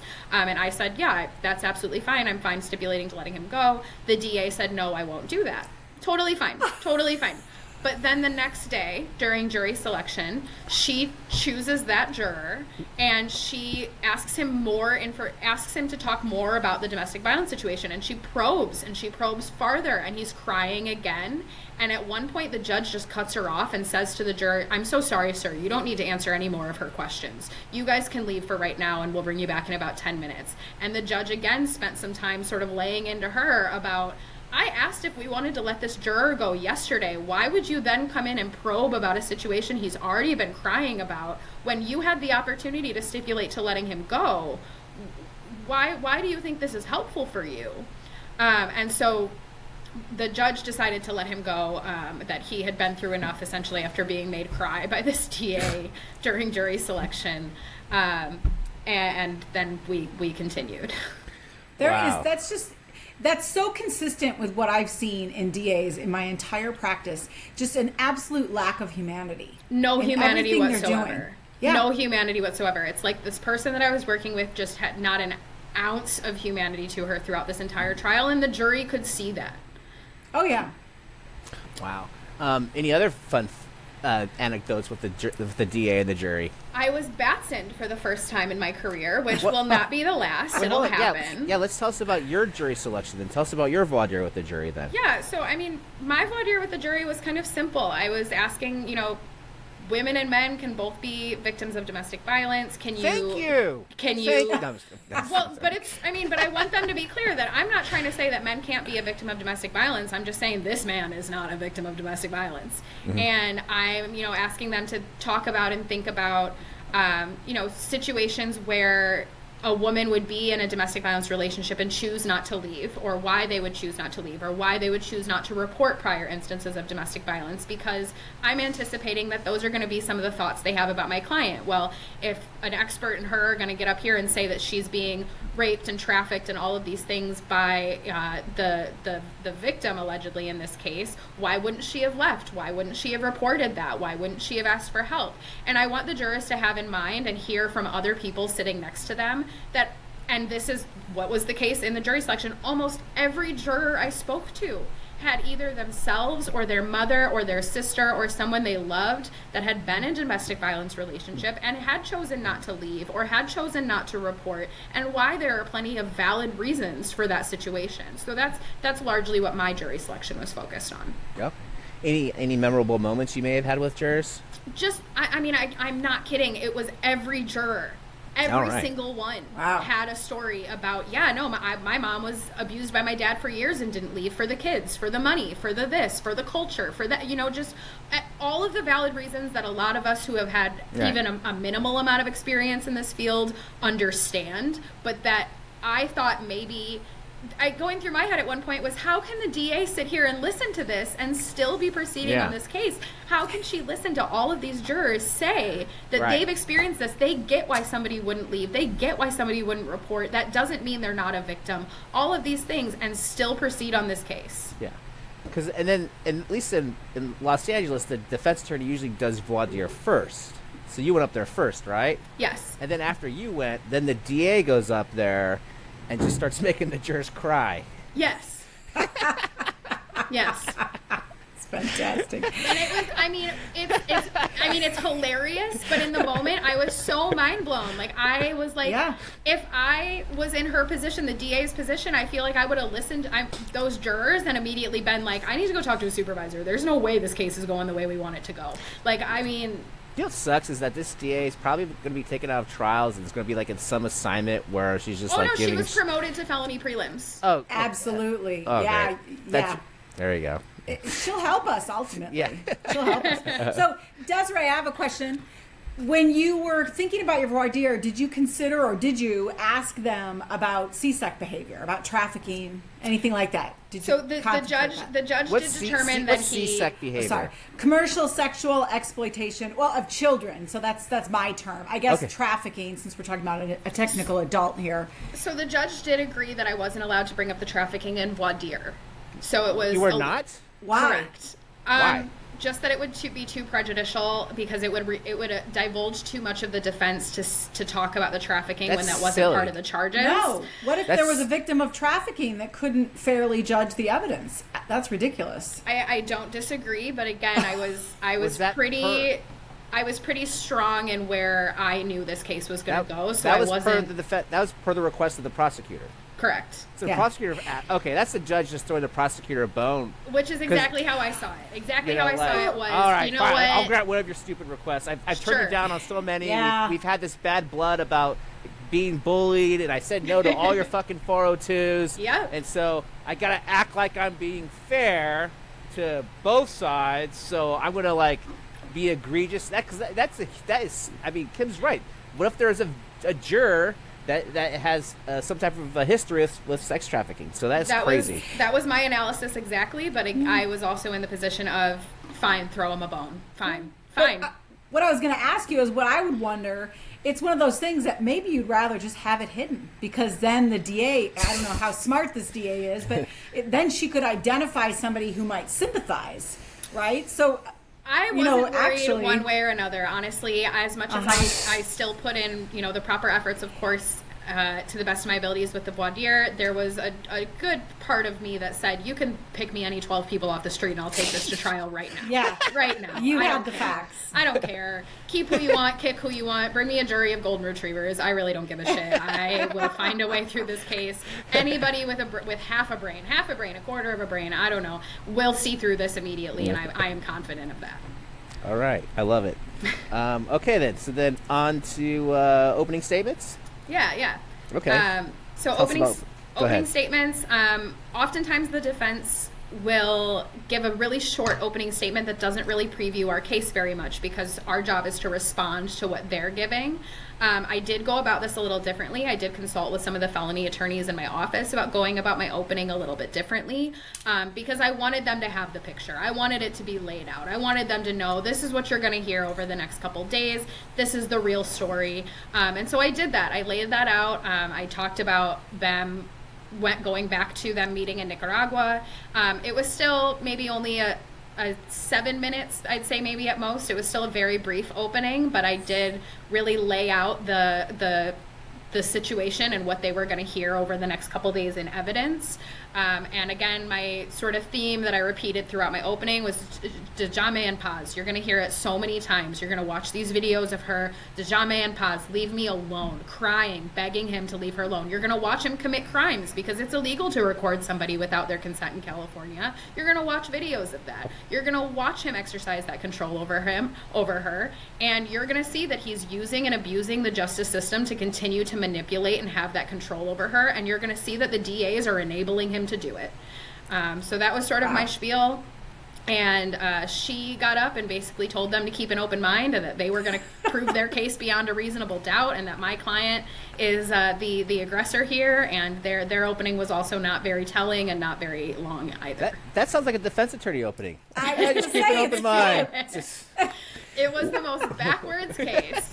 Because the prosecutor goes first on the opening. So the prosecutor just says, doesn't really say much, just keep it opening, can't really say anything. And then you get up there and you give all the specific details, right? Correct. And that's anytime you can do that in an opening statement, I think as a defense attorney, you have to lay out the case. You have to give them all the details up front to make them interested, to get them thinking, to get them to want to know what your side is going to say before they start getting indoctrinated or they start getting cloudy through the prosecution's evidence. You know, when you can't always do that. Absolutely. So I agree with that. I love that you did that. So yeah, thank you. And I actually, when all was said and done, the judge did take me into chambers and commended me. He said that was a fucking amazing opening. During the trial? No, when all was said and done. Oh, after the trial. Okay. Yeah. Yeah. So it was a big compliment. With the prosecutor there? No. Great. Oh, okay. Yeah. Okay. Wow. Cool. So then, all right then. So how does the evidence roll out for the people then? So I need to back up. I can't wait. Just this a is second fun. here. I need to back up just a second here, which Okay. is right before we started opening statements. The judge did say, and I was warned by a felony attorney that this would happen, but it didn't quite go the way I thought it would, which is that the judge did appoint counsel for the victim, her husband in this case, because the expert report and our defense is indicating and accusing him of rape and trafficking and domestic violence. Yep. And so the judge said he needs to be appointed counsel, and he appointed the alternate public defender's office to represent him. The minute he did that, I said to the DA, I said, can you make sure to turn over the expert report? You have permission from us. Turn over the expert report because that has everything in it that we're going to accuse him of. I want to be real clear here. I want his attorney to know all the things we're going to accuse him of, and it's your job to do that. And she, kind of nodded and pushed me off.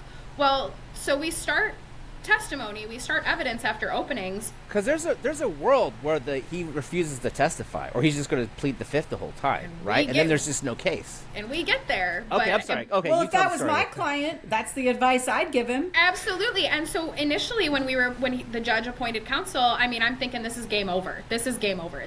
Any attorney in their right mind is going to tell him to shut the fuck up.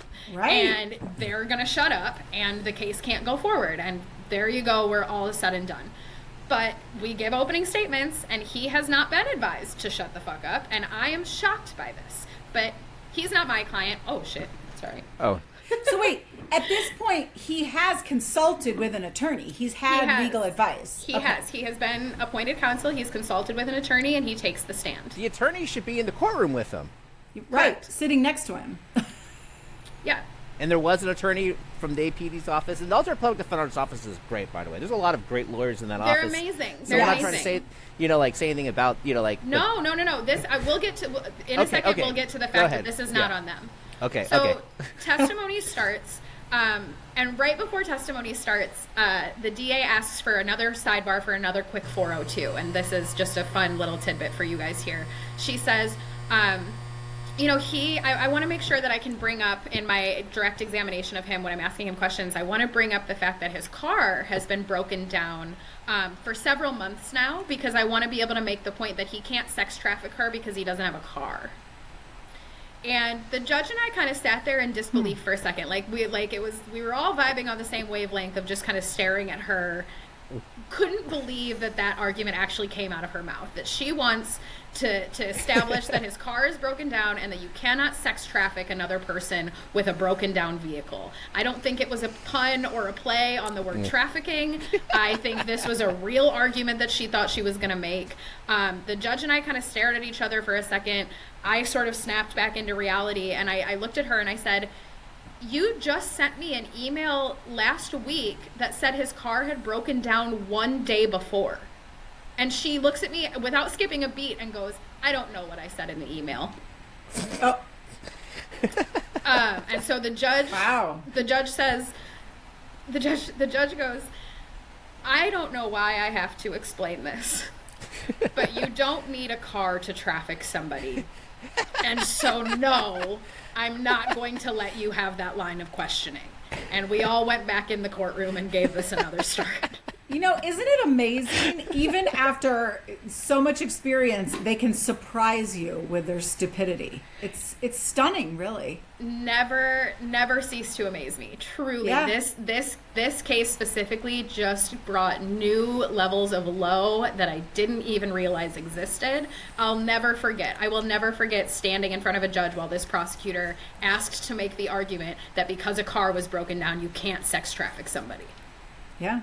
But amazing. You did have one thing going for you, which is that the judge was not letting her get away with all of this. And a lot of times, I'm sure you both know, you've been in the situation where the judge just gets right behind the prosecutor. It doesn't matter what they're doing and whether it's illegal or unethical. Absolutely. And so then you're fighting two fronts, but at least you had that going for you. Which I feel like I was very prepared to do. I felt like I could be successful in this case in front of any judge, in front of any jury, but I will say that we had a very, very fantastic judge on this case, and I'm very grateful for the judge that we had on this case. All right.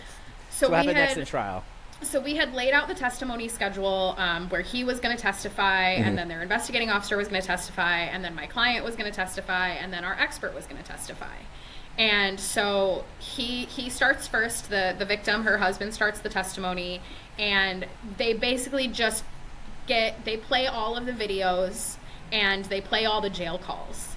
And that's essentially all that happens on day one, but it was so much that, I mean, I'm watching the jurors' reactions the whole time to these videos and these jail calls. They're disgusted with him. They're disgusted. We've got the interpreter up there.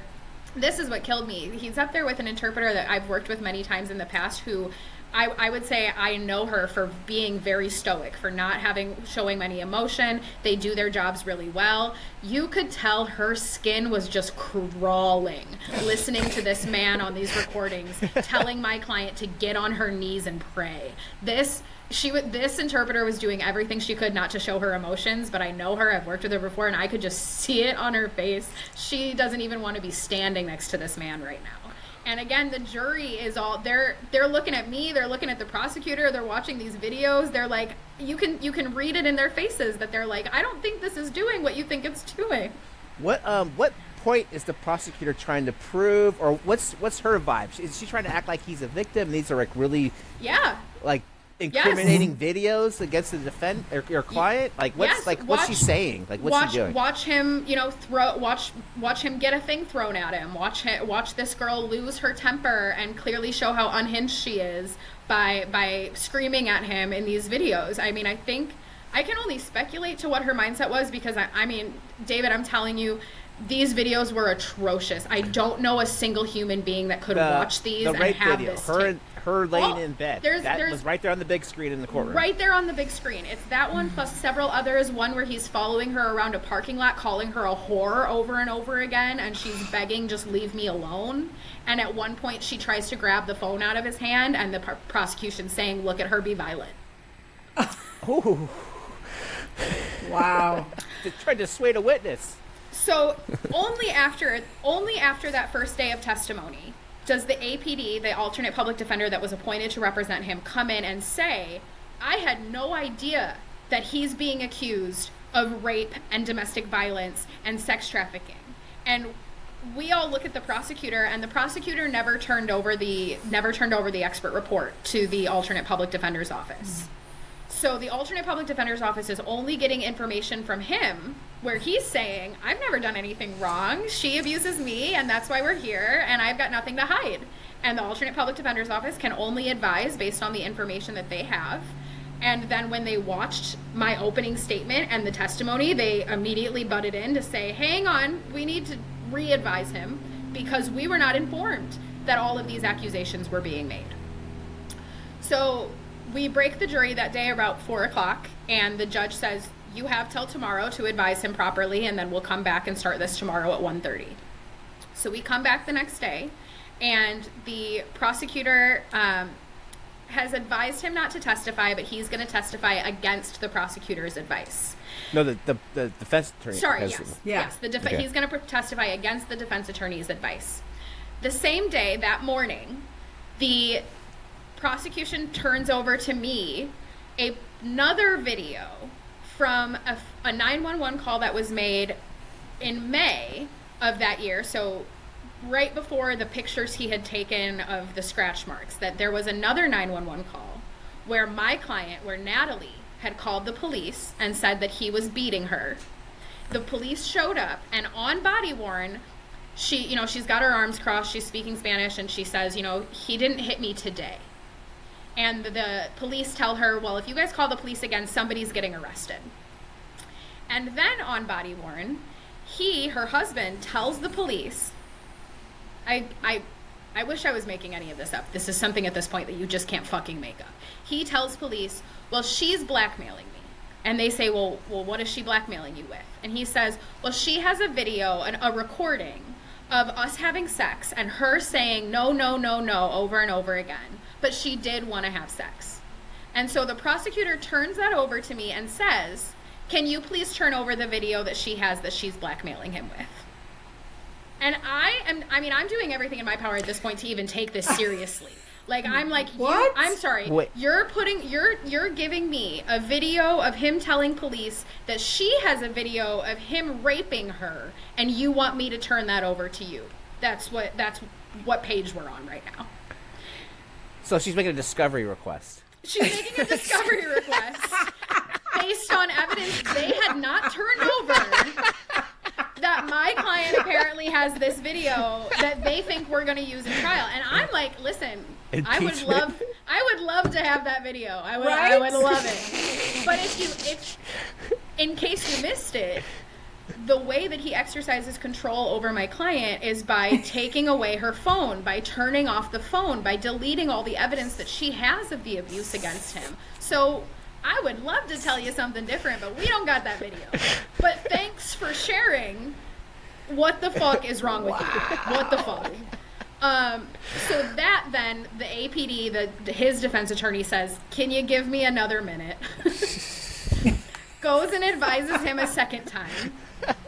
Comes back and says he's not going to testify unless the prosecution will offer immunity to the following charges, and rattles off the some charges, including sex trafficking, and I have them written down, so give me just 1 second here. Oh yeah, Is there, those a are few like big ones come to life mind. charges, Yeah. right? Oh yeah. Yeah. Oh yeah. Life felony. I bet, especially with the way this prosecutor's office thinks, you could probably find a kidnap for rape in there, and I think that's a life charge. There are so many things that you could find. So the APD says that they have advised him to invoke the Fifth, and they are requesting immunity from Penal Code Section 632, 273.5, 243E1, 422, a 136, an 1118, a 135, a 261, a 632, a 262A2, and a 236.1A. Well, that's a lot of charges you rattled off. I don't even know what all those charges are. Me either, but I wrote them down for you. That's a lot of assault, battery, assault, battery, domestic violence, rape, several those. sex False offenses. imprisonment. All of the things. So they've requested immunity from those. And the prosecution's office doesn't say no. They don't say no. And at this point, my boss, the head deputy in Compton, has said, I want you to get that on the record. I want to make sure that they put on record that they're not saying no to giving him immunity. And what they do is they ask the judge, they say, can you give us 2 days to formally process this request? And the judge at this point says, absolutely fucking not. This is insane. You're either putting him up or you're not. Move on. And so they put him up. By the way, we've already done that dance, right? At the arraignment. Give us 2 weeks to dismiss this case. Yeah. Nothing fucking happens. There's no dismissal lane in the DA's office. It's just cases just kind of go to limbo. But there's no dismissal avenue. There's no. Okay, so go ahead. So what's important to note at this point is that this was actually the day that she was initially scheduled to testify. But because of all of the things that I just laid out for you, obviously things kind of got put over and took longer than we thought that they would. So he's still in the middle of his testimony, but it's the day that we had initially scheduled her to testify, which not at all on purpose was her birthday. And in fact, I had not actually realized that until Sunday night. This was a Wednesday. Sunday night, I'm preparing for what's going to go on the next couple days in trial. And I'm looking at the complaint, and I realize that her birthday is on Wednesday, and that's when we have her scheduled to trial. And I'll be honest with that's when we have her scheduled to testify. And I'll be honest with you, I broke down. I was sobbing because on my 26th birthday, my husband took me to San Francisco and we had a great dinner and we met up with friends. And on her 26th birthday, what I'm asking her to do is get up in a room full of 12 people and tell them all about the rape and trafficking and abuse and trauma that she has suffered to a room full of people that she doesn't know, that don't look like her, that don't speak her language. And that's what I'm asking her to do. And I cried over it. I felt terrible. And I wanted to do anything I could to try to make that a little bit easier on her.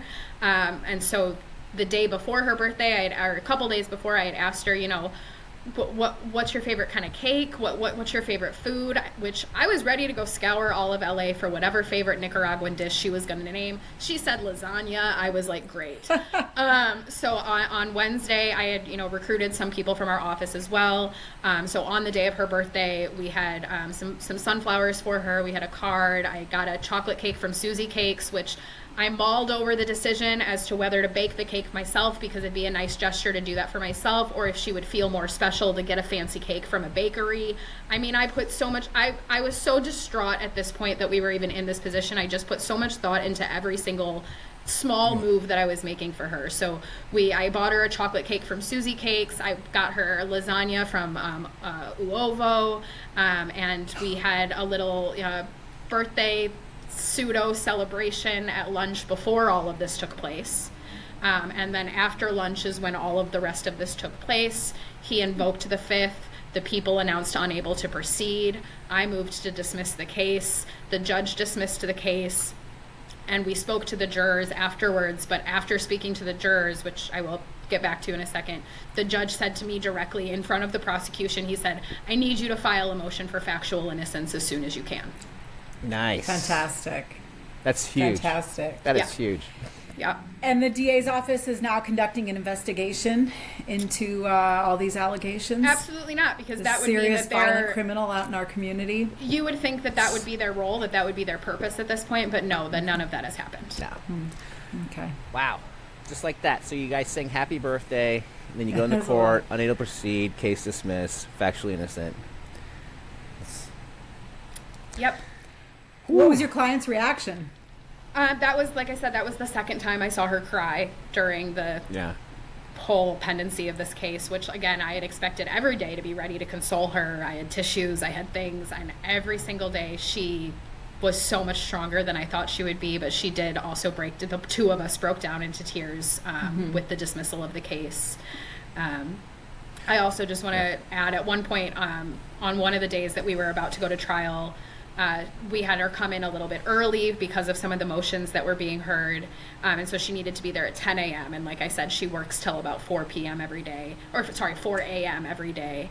So she came, and during the lunch break from 12 to 1:30, I had put her in my supervisor's office that has a couch in it, and I told her, you know, you can lay down if you want to. I'm sure you're really tired. And I came back maybe 5 minutes later, and she was out, like just dead asleep on that couch. And I shut the door really quietly, and I said to one of my coworkers, I was like, well, man, like, she's out. And my coworker said, yeah, it's probably the first time she's felt safe in a long time. And again, there were so many emotional aspects of this trial, but that also just gutted me. Yeah. You're right, she probably hasn't had a good night. I can't remember the last time she's probably had a good night's sleep. She probably can't remember the last time she's had a good night's sleep. And sitting in an office where there's security and all these attorneys and a closed door in my boss's office was probably the safest she'd felt in a long time. Yeah. So that was Katie's office? Yeah. So what did the jurors say? So the jurors come out and they're like, what happened? Like, they had listened to testimony, they had listened to more testimony, and then they got shoved back into the jury room while the rest of this happened. And they were like, we explained that they dismissed the case. And I asked point blank, I said, if you guys hadn't heard me speak another word, what would your verdict have been right now? And every single one of them said not guilty. Every single one of them said, I mean, have you seen those videos? They're talking about how awful those videos are. Why would the prosecutor play those? He's clearly the problem here. He looks abusive in those videos. Just all of the things you would expect normal human beings to have a reaction to, which was so validating for me and my client in that moment, because we had just been essentially gaslit by this prosecutor and this whole prosecutor's office. Because again, it wasn't just the new prosecutor. It was a felony attorney supervisor that was coming down involving herself in all of this too. And so the juror says all of that to me, and then the DA and her supervisor come out to talk to the jurors as well, and multiple of them just wouldn't even speak to her. Multiple of those jurors just walked right past her and said, I don't want to talk to you. And so they continued saying, would have voted not guilty. We don't understand why you played those videos. They only stuck around for about 5 minutes afterwards. And so I turned to go back in the courtroom, and the supervisor, and I don't know, I don't know if I should call her a supervisor. She's really not a supervisor. She was just a felony DA that involved herself in this case. And she comes in and says to me, good job, counsel. You really advocated for your client here. And I sort of just didn't respond. And she says, she has the audacity to say, if I would have gotten that expert report a little earlier, maybe I could have looked at this case differently. And I was so infuriated by that. I went back to my computer and I sent her with the timestamp on it. I said, I came back from leave on this day. I was assigned this case 2 days later. I appointed the expert the next day. They had an interview the following day. Tuesday night at 9 p.m. I received the expert report, and at 8:30 a.m. you had it in your hand and in your inbox, and at 9:30 a.m. you asked for remand with it in your hand. My boss wasn't thrilled that I sent that email, but I don't take it back. Good for you. Don't let them get away with that. They're so full of shit. Yeah. It was egregious. And I'm sure I'm young in this career. I intend to be a public defender for the rest of my career. I love doing this job, but so far this was the most horrific, most egregious case I had ever come across. And just the most disgusting display of a lack of humanity from their office and lack of accountability. Well, Desiree, I don't think it'll be the last time. Yeah. Not even close. Not even close. We need you. Really, we need you doing this work. This segues to the close of the show here. So Desiree, thanks for coming on the show. It's been great hanging out with you for these last hour and a half or so. Kim, also, I've been working with Kim for such a long time now, and it's great to be able to hang out with you too. Desiree, to ask you the question we ask all our guests, and is, why did you become a public defender? I became a public defender because I grew up in Chicago, and I had a lot of family that was system impacted, family members that had spent time in jail or dealt with the criminal system. I myself was a victim of sexual assault. I was a victim of domestic violence, and I went to rehab at a really young age. I was 14 when I went to rehab, and I was what I think a lot of victims are, where you don't just turn around and tell the police and get therapy right away. And I was angry at the world for the things that I had been through, and I did a lot of not good things, and I committed crimes, and I was arrested, and I used drugs, and I behaved the way a broken person behaves.